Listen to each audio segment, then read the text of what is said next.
groupe ADP aménage et exploite des plateformes aéroportuaires, parmi lesquelles Paris-Charles de Gaulle, Paris-Orly et Paris-Le Bourget.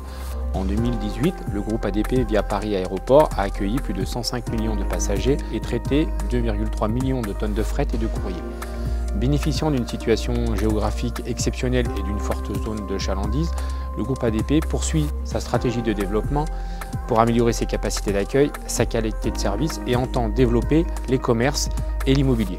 Paris-Orly, c'est le deuxième aéroport français situé à environ 12 km au sud de Paris, une plateforme de 1540 hectares, 229 000 mouvements annuels, une capacité d'accueil de 33 millions de passagers en 2018 et 3 pistes non indépendantes. Alors nous disposons aujourd'hui de 6 véhicules d'intervention aéronautique de marque Rosenbauer de type VIM 120 2.5 ainsi que d'un escalier permettant d'accéder, moyen d'accès en hauteur permettant d'accéder aux aéronefs de référence E5000 et de marque également Rosenbauer. Pourquoi avez-vous choisi un émulseur Bioex et notamment l'écopole A?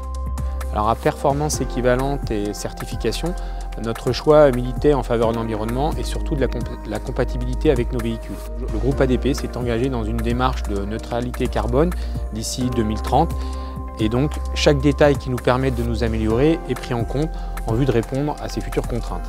Alors nos véhicules sont équipés depuis cette année 2019, la totalité de notre parc en émulseur Bioex. Alors aujourd'hui, nous disposons de 9000 litres d'émulseurs embarqués dans nos véhicules, ainsi que d'une réserve de 4500 litres.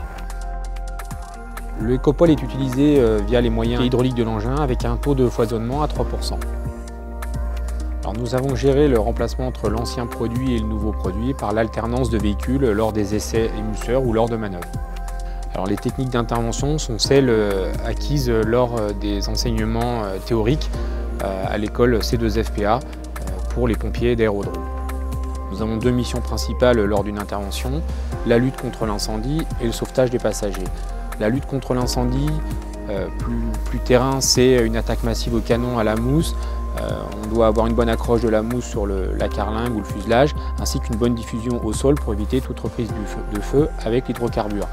Pour la partie sauvetage, c'est l'accéder rapidement à l'aéronef au moyen de notre véhicule d'accès en hauteur et permettre également un couloir d'évacuation aux passagers pour rejoindre, s'ils le peuvent, un endroit libre et dégagé. Sur le plan technique, le produit répond à nos attentes par sa compatibilité avec notre parc véhicule existant. Et sur le second point, c'est les contraintes environnementales où il est en adéquation avec les attentes de l'entreprise.